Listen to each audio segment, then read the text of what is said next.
over winter. After 1 year, we have more than survived. Gas levels in European storages are in historic highs, and inflation is slowly going down. To our east, and Russia controls less territory in Ukraine than a year ago. We should draw a clear lesson from all of this. We are far more resilient than we expect fear itself.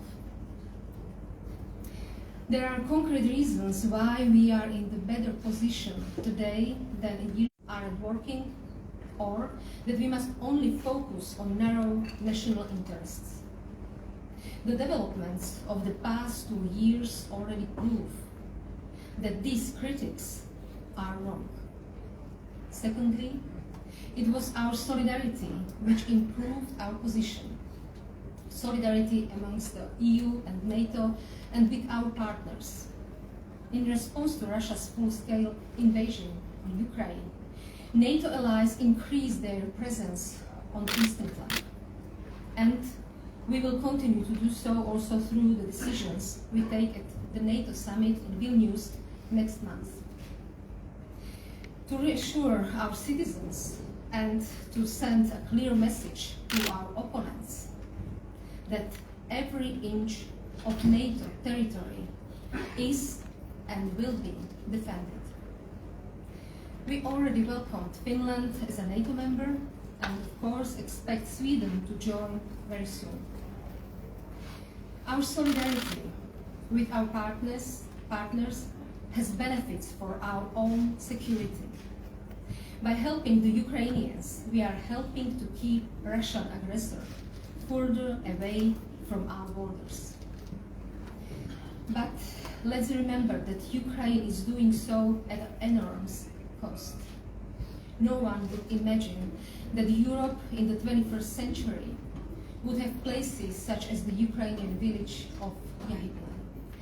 I was there a month ago and I spoke with survivors of the 26 days of terror. 367 people, including children and the elderly, were held in local schools underground in horrible conditions. The Russian army set up a command center about them. Yes, the civilians were used as a human shield. 11 of them died.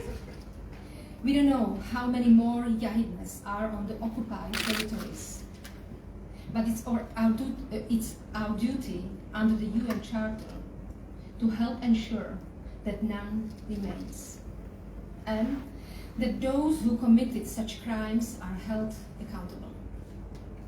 Finally, we must match our unity and solidarity with long-term resolve and determination. Because our opponents hope that with enough time and a huge dose of disinformation, public opinion in our countries will shift and governments will change the course. Yes, this is where we are at disadvantage. Extremists are using democratic rights against democracy itself. For example, freedom of speech, very important democratic right, is abused for spreading disinformation and hate speech. We must better protect our democracy, including through balanced regulation, and not be naive about what is happening. We should enforce the already existing national legislation. At EU level, evaluate the effectiveness of our regulation and be ready to strengthen it if needed. At the global level, we should increase the accountability of the owners of social media platforms for the content that is posted. Ladies and gentlemen, the events since the Russian aggression show that time and history are on the side of democracy. Let's make sure that we can not only build a zone of democracy and freedom in Europe, but also we can keep it. Thank you for your attention, and I wish you a very good and fruitful discussion.